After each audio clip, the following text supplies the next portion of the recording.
ntabwo yambwiye ngo nzaguha umugisha yambwiye ngo uzamugisha irongera ambwira ngo uzaba umugisha cyane kuba umugisha ni ugufasha abandi niba Imana iguhaye amafaranga ukayaha abandi niko kwita kuba umugisha ukaba umuyoboro w'abandi. ariko ibyo byose byose bihinduka iyo Yesu ahageze. yageze i Kana y'i Galilaya birahinduka, ageze kwa Yayiro birahinduka, umwana arazuka.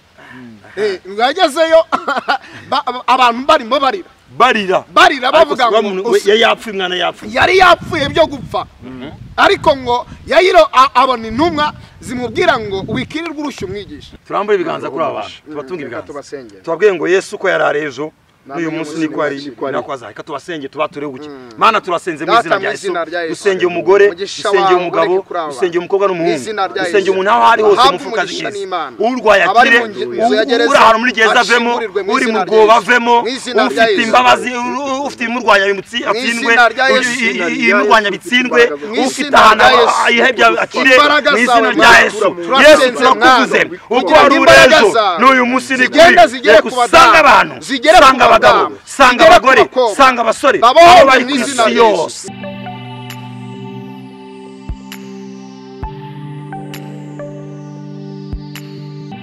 Yes, turabakiriye kuri Rwayitare Show aho muri hose mu Rwanda, mu mahanga yose mudukurikira mwumva ururimi rwacu. Ndabishimiye mwese abakoze subscribe, hanyuma batarayikora muyikore, ikorwa rimwe, hanyuma mujye mukora share kugira ngo musangire ijambo n'abandi, mukore like na comment, tubazakira. Ntabwo ndi jyenyine, ndi kumwe n'abasore beza cyane hano, reka badusuhuze. Turabashuje mu izina rya Kristo Yesu, amazina ni Mahirwe Fisto, Imana ibahe umugisha. Reka turamutse abantu mu izina rya Yesu bakurikira iyi channel. Amazina ni Kangabo John, muhabwe umugisha n'Imana mu izina rya Yesu. Yes, Fisto na John turabakiriye hano kuri Rwayitare Show. Aho uri hose rero turakuraritse. Abaheburayo 13 umurongo wa 8 tugiye kuvugaho. Abaheburayo 13 umurongo wa 8 navuze ngo Yesu Kristo uko yararejo n'uyu munsi niko ari kandi niko azahora iteka ryose. Abaheburayo 13 umurongo wa 8 Yesu Kristo uko yararejo n'uyu munsi niko ari kandi niko azahora iteka ryose. John Yesu Kristo uko yararejo na n'uyu munsi niko akiri. Niko akiri. Niko kuri kuzuye. Yesu Kristo uko yari ejo na n'uyu munsi niko akiri kandi niko azahora, kandi kuba mwizera aracyari muzima muri twe, aracyari muzima. Reka duhereze Imana. Amin, amin, amin, amin. Haleluya. Haleluya. Yesu Kristo uko yarari kera, ariko abantu bashoboka batabyumva neza. Yesu Kristo wo mu binyejana 10 bitambutse na n'uyu munsi ni kimwe na Yesu w'uyu munsi. Ni kimwe na Yesu w'uyu munsi. Nta gusaza, nta gajya saza, nta rwara, nta gajuka, nta mwera umubaho. Na n'uyu munsi niko akiri. Mana we ndafashe. Hari umuntu wavuze hanga kuri Rwayitare Show, ni natwe baravuga ngo Yesu ngo ni wenyine kwisi utarambaye mask. Ngo utarambaye agapfukamunwa. Rero nkuko yarareje n'uyu munsi niko azahora. Ndafashe. Iri jambo ni rizima. Tubanje guhereza ikaze abantu b'Imana bakurikirana iyi channel. Amen. Ndagira ngo aho uruze kugubwa neza mu izina rya Yesu. Tusabye umugisha abantu bose badukurikirana. Yes. Ariko ijambo riratubwiye ngo Yesu uko yarari kera na n'uyu munsi niko akiri. Amen. Ni muzima mu bamwiringiye na n'uyu munsi niko akiri. Uko yakizaga indwara kera na n'uyu munsi arazikiza. Uko yavuraga yirukanaga abadayimoni mu bantu na n'uyu munsi barahunga. Ariko mwuka byaramwe icyonzi cyo umurimo gize kuri ako kantu ngo niko akiri Yesu. Uziko Yesu Kristo atajya hinduka ari twe duhinduka. Turabyitiranya rero iyo twahindutse twibwira ko na Yesu yahindutse. Yego. Yesu wakizaga abarwayi kera, uyu munsi ntayikiza. Arakiza. Twebwe rero turahinduka, ariko ntabwo ajya hinduka uko yakizaga kera n'uyu munsi aracyakiza nk'uko babivuga. N'uyu munsi yazura abapfuye. Byashoboka cyane. kuko twe tubifata nk'ibidashoboka muri twebwe tukumva ko bitagishoboka ariko Yesu Kristo aracyari wa wundi. Amen. Ya tuzanye ijambo ry'Imana rero rifite ubuzima ribatangariza inkuru y'imbaraga z'umwuka wera mu izina rya Yesu. Amen. Kuko izina rya Yesu ubwaryo ririhari. Nkuko yarari ejo, uko yarari ejo, n'uyu munsi ngo niko ari, n'uyu munsi niko akiri. Ariko iryo zina ubwaryo ryonyine rifite imbaraga ku giti cyaryo. Yesu uko yarari kera na n'uyu munsi niko akiri. Hari imbaraga rero ziri muri Yesu kuba mwiringira. Yesu uko yarari kera na n'uyu munsi niko akiri. Reka nkubwire wowe dukurikirana, humura ntacyo uzaba kuko Yesu ntago ajya ahinduka. Amina. Ni muzima kuba mwiringira. Aracyabahora, aracyakiza, aracyatabara, aracyahumura, aracyakuraho imitwaro. Ntabwo tuzi umutwaro uremereye ku buzima bwawe, ariko tuje kugira ngo tukubwire ngo Yesu uko yari kera mu myaka ishize na n'uyu munsi niko akiri. Amen. Uko yabikoraga cyabikora n'uyu munsi aracyabikora. Uko yakizaga indwara, uko yahumuraga impumyi, uko yakizaga inyonjo, uko yazuraga intumbi, uko yaheshaga abantu mu gihe, ngo Yesu niko akiri. Niko akiri n'uyu munsi. Na n'uyu munsi niko akiri. Niko akiri. Hari umuntu udukurikiye sakasoko amukubuzabuza ibitekerezo amubeshya cyane. Amashya ngo ngo ntizakira, ayo madeni ntazakira, ubwo bukene ntibuzakira, ngo ahantu uzahava. Maze kumenyesha ngo wa wundi wabikora na n'uyu munsi niko akiri. Ariko reka mabwire bene data abadukurikiranye, nimba yaratabaye Daniel ageze mu rwobo rw'intare, utekereza ko uri mu rwobo Imana itagukuramo? Ntabwo bishoboka. Nimba yari afite imbaraga zakuye Daniel mu rwobo rw'intare bazisongesheje, ndagira ngo mwubwire ngo Yesu uwo nguwo na n'uyu munsi niko akiri. Na n'uyu munsi niko akiri. Aracyakura abantu mu nzobo. Ushobora kuba uri mu rwobo rw'agahinda, Yesu yagukuramo. Hari urwobo rw'ubukene, Yesu yagukuramo. Hari urwobo rwo kwangwa n'abantu nta mpamvu, Yesu yagukuramo. Hari feva yashyira ku buzima bwawe, na n'uyu munsi niko akiri. Amen. Hari aracyakura abantu mu nzobo, aracyabakuramo. John avuze ngo Yesu aracyakura abantu mu nzobo. Kandi hari abantu bari mu nzobo dukurikira, hari abantu barushye bagowe. Ntabwo ari urwobo rwa runzi rwa Daniel tuvuga. Hari buri wese agira urwobo. Abantu bafite urwobo rw'ibibazo bibazengurutse. Ariko umaze iminsi hari abantu bafite amasezerano babwiwe, ariko kuko iminsi itinze batangiye gushidikanya ko Yesu ahari atagikora. Abo rero bakumva ijambo. Urumva aho hantu. Urumva ariko iyo point turayuze cyane. Bafite amasezerano. Kuko iminsi yigiyeyo. Uko iminsi yigirayo agenda namuka. Abitakariza icyizere cyane. Atangira gushidikanya uyu mugabo ahari ntiyaba yarahindutse. Ariko uburirimbye aravuga ngo nta nagacu ko guhinduka, habe na gato. Kamugaragara nagacu ko guhinduka. Kwa kundi ubona igicu gihindutse nk'akantu gato kasinye cyangwa se akamenyetso kagaragaza umuntu ugiye guhinduka, ngo ntako agira. Yesu nakagira. Noneho rero abameze nguko Mahirwe yarabivuze, hari ikintu tubazaniye. Tuje kubabwira ngo Yesu uko yarari kera na n'uyu munsi niko akiri. Uyu murongo wankozeho, na n'uyu munsi niko akiri. Pastor n'uyu munsi niko akiri. Yaravuze muri Matayo ngo mwese abarushye n'abaremerewe, mwese bose n'abaremerewe, ngo muze ndabaruhura. Ni muze. Iyo ngeze aho nkunda kuvuga ngo Yesu yavuze ikintu guverinoma nimwe itavuga, nta government nimwe ku isi yabwira abantu ngo mwese abarushye muze. Ni muze. Kuko nabo za leta zifite hano mu isi ntizibashoboye, barabananiwe. Kuko leta igira ngo mwishakira akazi, mwirwaneho mwishakira imirimo, mwihimbira imirimo. Ariko Yesu yaravuze ngo mwese abarushye n'abaremerewe muze musange ndabaruhura. Ngo Yesu yakora ikintu leta itakora muri iyi si. Yesu akora ibintu UN itakora. Yesu ko yarari kera na n'uyu munsi niko akiri. Aracyafite ubuzima yahoranye kuva na kera. Kuko ijambo ry'Imana riravuga ngo mbere na mbere hariho jambo, ngo kandi ijambo yahoranye n'Imana. Nta kintu na kimwe cyaremwe kitaremwe nawe. Bisobanuye yuko yarari kera na n'uyu munsi niko akiri. Rero ndagira ngo mbwire abakobwa, abahungu, abadamu, imiryango ituye ku isi iremerewe igishidikanya gushidikanya ku mbaraga z'umwami Yesu. Ndagira ngo mbibutse mwongere mukanguka imitima, mwongere mwibuke ko Yesu uko yari kera na n'uyu munsi niko akiri ku buzima bwawe, niko akiri ku madeni yawe yayagukiza. My God, reka tubwire abantu Yesu. Uyu Yesu abantu bamuzi mu buryo butandukanye. Hari umuntu umuzi nk'umugabo w'abapfuye, bamwe kuri bo ni umugabo wabo, ku bandi ni se, ku bandi ni umukiza wabo, ku bandi ni umutabazi, ku bandi ni umurengezi wabo. Yesu ni byose ku buzima bwawe. Amina. Yesu ni byose. Niwiringira Yesu, niwizera Yesu, azakora ibikomeye mu buzima bwawe. Amen. Uyu Yesu yageze mu buzima bw'umuntu arabuhindura uko yarari. Ndumva umurimo wacu ntagira igihembwe. Muririmbyi yarambye ngo si nk'igihembwe ngo ashire, nubwo ashira nk'umwaka. Ingoma yiwe ni y'iteka ryose, nta kontra agira. Uyu Yesu rero mureba araryohera. Ngo yashitse i Kana y'i Galilaya, asanga hari ikibazo kandi ari muri ubwo bukwe.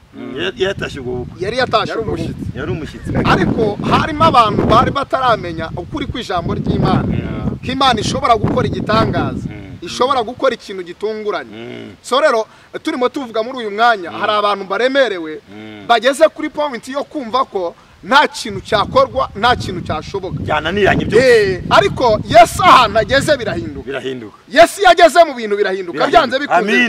Yesu uko yari kera na n'uyu munsi niko akiri. Yageze i Kana y'i Galilaya, vino irashira, ishirahari. Hanyuma ntiyarebera ngo yifata atya. Noneho ngavugana n'abahereza cyangwa protocol, arazibwira ngo mufate amazi muyajyane mu ntango 3 ngo zari zarateganyijwe nk'uko umuryango w'Abayuda wari umeze.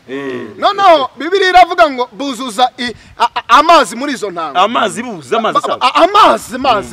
Amazi aya ngaya yatunga ngo bamara kuyuzuza. Ndafashijwe ngo bamara kuyuzuza, arababwira ngo mufate vino mushyire umusango mukuru. Ngo barayida, ngo ako kanya bayimushiri asomyeho, aravuga ngo igitangaza kirabaye. None abandi mu buryo busanzwe baduha vino iryoshye mbere, noneho twajya gusoza bakazana ibintu bibishye. Ariko ndatangaye mwebwe abahanga abari muri Kristo Yesu, abahanga mwatangiye ibintu bibishe none musozanyije ibintu biryoshye. Impamvu ni iyi: ibiri muri Yesu biraryoha, ibiri muri Yesu birahinduka, ibiri muri Yesu bigira agaciro, ibiri muri Yesu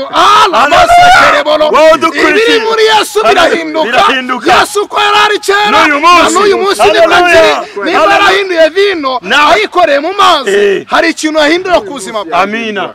Hari ikintu yahindura ku buzima bw'umuntu uyobora. Hari ikintu yahindura. Mbese ibintu byashaririye ubuzima bw'abantu byahinduka. Iyo Yesu yaje birahinduka.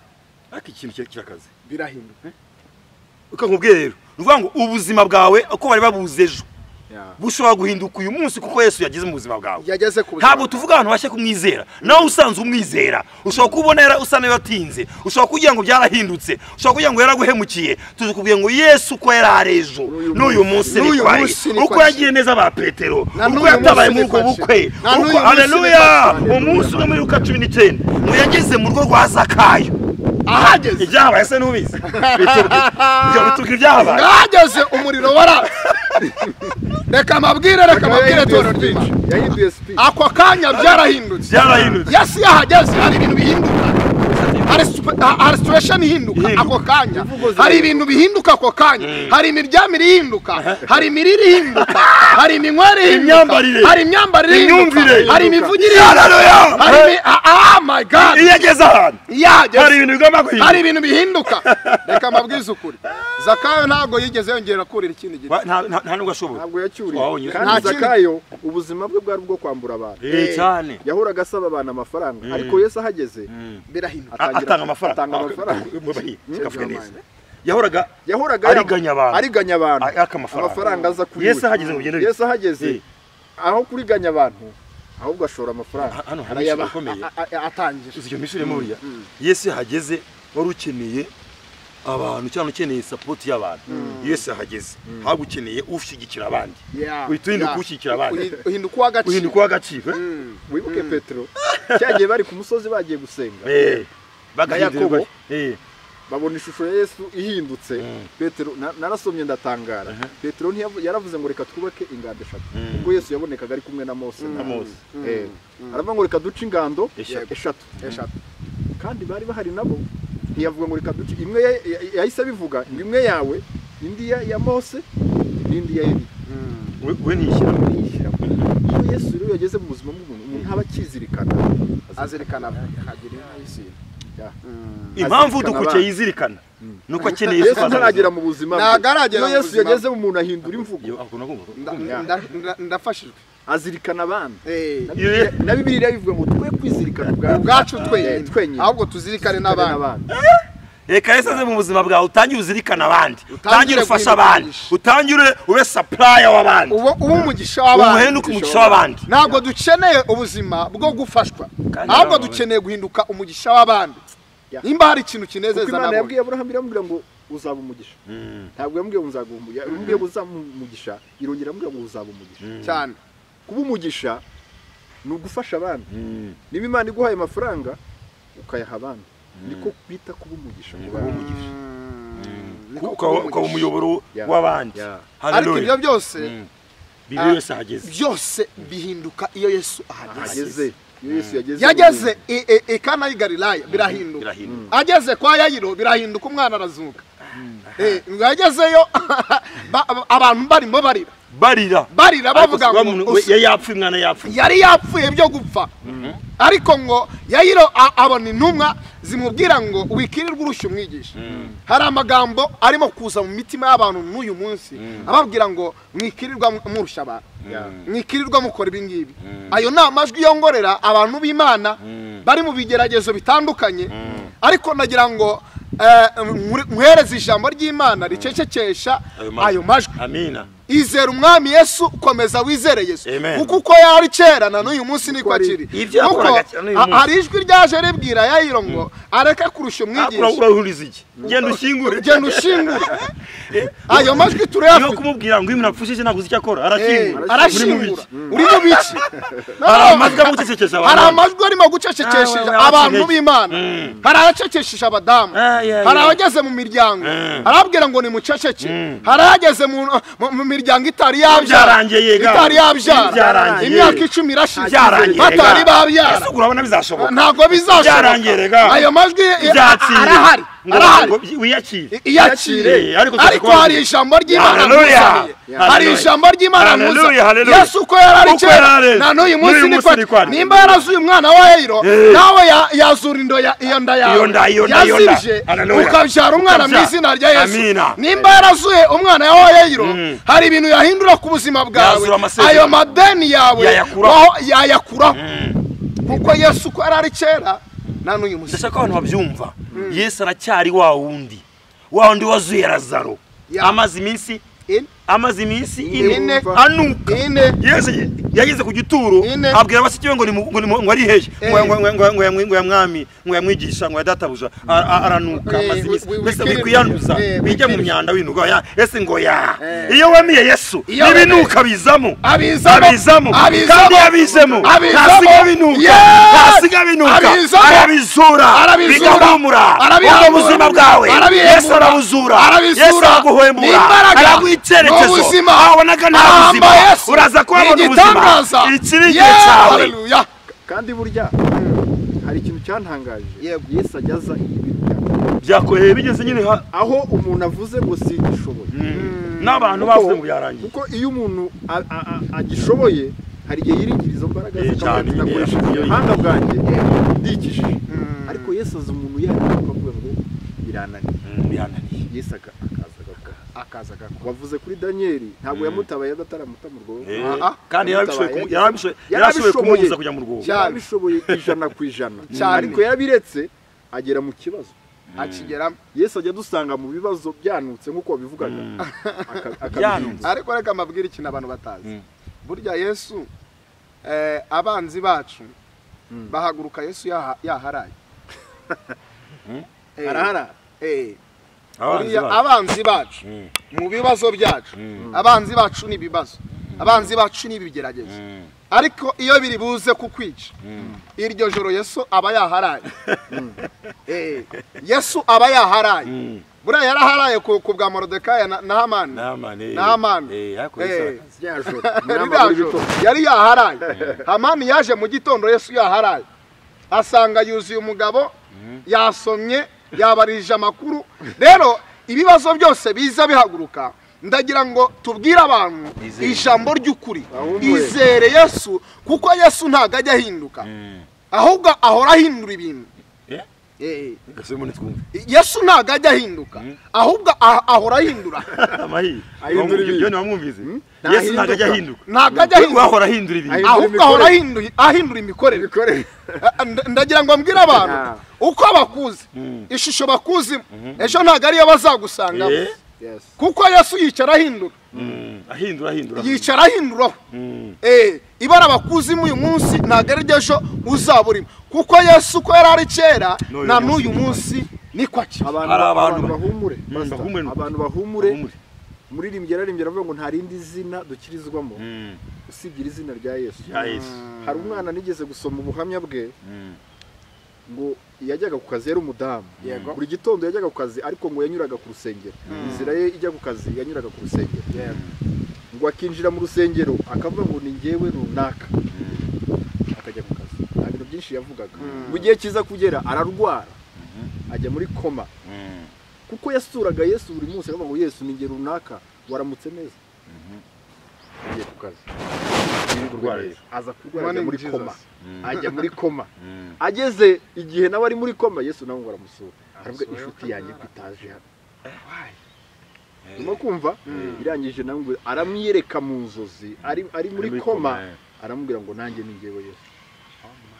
Umudamu arakira immediately, kuko ni izina rikomeye rikiza abantu. Iyo twizeye iri zina rya Yesu, hari abantu bagira kwizera guke bakavuga ngo biratinze, Imana yaravuze yarabishye. Basara bategereje imyaka 90 bategereje icyo Imana yavuze, kandi yarababwiye ngo uzabasekuruza w'amahanga Aburahamu, nawe Sara uzabanyira kuza w'amahanga. Ageze imyaka 90 atarabona icyo Imana yavuze. Ariko 90 abantu bamara imyaka 2, umwaka umwe byararangiye. Imana yarambeshye. Petero yavuze, wenda turaza kuba tugana ku musozo mu kanya, ariko hari ijambo Petero yavuze ngo iri jambo ntirikajye ritwisora, ngo kuko ku Mana umunsi umwe wacu ku Mana ni imyaka 2. Umunsi umwe, imyaka 1000 kuri twebwe ni umunsi umwe w'Imana. Kuvuga ngo kuva isi yaremwa nta muntu wari wuzuza umunsi w'Imana. Ndagira ngo rero mbabwire kudahumura. Ntabwo igihe cyarashize, ntago igihe cyari cyarenze. Dushaka dusoze nageze imyaka 1000 kuva isi yaremwa, kuva kuri Adamu nta muntu wari wuzuza umunsi w'Imana. Muyandi nta gutinda kw'Imana kuri ntago Imana igitinda nkuko abantu babitekereza, ahubwo Yesu ko yarari kera na n'uyu munsi niko akiri. Bantu b'Imana dusatira umusozo, hari abantu bihebye, hari abantu bari ahantu ni mubabwira amagambo dusoza, mubabwira uburyo Yesu agomba kubakura aho hantu. Nukwizera gusa, nukwizera gusa, nta bitambo basaba, nukwizera ko akiriho, ko agikora. Noneho rero dusoza, hari icyanditswe kiri mu bice 5 n'umurongo wa 17 ibyakozwe n'intumwa, ngo bafata intumwa barazikingirana.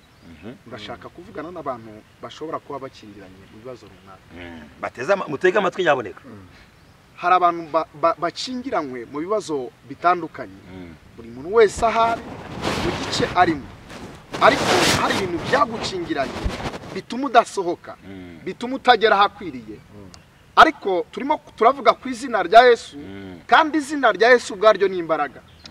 Izina rya Yesu ubwaryo ni ubuzima. Izina rya Yesu ubwaryo rirakiza. Bafata ngo intumwa bazishyira mu nzu y'imbohe, bazikingirana mu nzu y'imbohe. Hari abantu bakingiranye, ariko ngo bamaze kuzikingirana, ngo marayika w'Imana muri iryo joro ngo araza arazikingurira, arazibwira ngo nimugende muvuge kandi mushize amanga. Ngo bamaze kuzikingura ziragenda ziravuga. Ku bukeye bwabo ababashizemo bateranira mu rukiko, hari abantu bakugambaniye, hari abantu bicaye bavuga ngo runaka ntahazagera, bavuga ngo nta kintu azashobora, nta kintu azageraho. Izo nama zarakozwe, ariko ahantu bagusize ntabwo ariho bazagusanga. Nimba Imana yarakinguriye intumwa zikava muri gereza, nawe iyo gereza urimo umazemo iminsi ugiye kwivamo mu izina rya Yesu. Imana ibahereze mu izina rya Yesu. Mahirwe Yesu abantu. Nta bintu byinshi navuga jewe. Yesu ko yarareje. Ndasoza mbwira abantu baremerewe n'ibibazo. Hari abantu bafite ibibazo by'uburwayi, hari abantu bafite ibibazo by'ubukene, hari abantu bafite ibibazo bitandukanye muri ubu buzima bwacu bwa buri munsi. Kugira ngo mabwire ngo nta rindi zina rizadukiza iyo mibabaro n'imiruho usibye izina rya Yesu. Amen. Nicyo nababwira basoreze basaba kugira ngo twizere iryo zina, kuko Yesu arakora. Iyo avuze, hari umuntu watubwiye ngo Yesu akubwiye ikintu ntabakikireba nk'ikintu kizaba muri Filipi. Yes, cyo cyabaye. Niyo mpamvu mbabwira ngo iyi Mana yacu, Kristo wacu nuwo kwizerwa, uko yakoraga n'uyu munsi yakora. Icyo kibazo cyawe wita ko gikomeye kimaze imyaka myinshi, Yesu arabishoboye. Usabwa kumwizera, kumwiringira, ntacyo atashobora gukora. Ntiyahindutse. Turambuye ibiganza kuri aba, tubatunga ibiganza, tubabwiye ngo Yesu ko yararejo n'uyu munsi niko ari nakwaza. Reka tubasenge tubature ubuki. Mana turasenze mu izina rya Yesu. Dusengeye umugore, dusengeye umugabo, dusengeye umukobwa n'umuhungu, dusengeye umuntu aho ari hose mufuka z'isi. Urwaye akire, uri ahantu muri gereza avemo, uri mu bwoba avemo, ufite imbabazi, ufite imurwanya bimutsi atsindwe, imurwanya bitsindwe, ufite ahantu ihebya akire mu izina rya Yesu. Yesu turakuvuze uko ari urejo n'uyu munsi ni kuri kusanga abantu, sanga sanga abagore, sanga abasore, abo bari mu izina rya Yesu. Abarwaye indwara zikire mu izina rya Yesu. Bakire mugubwe neza. Yesu ko yararejo n'uyu munsi niko ari kandi niko azahora. Ntago azagutenguha, ntajya atenguha abantu bamwizera. Imana ibamugisha. Amen.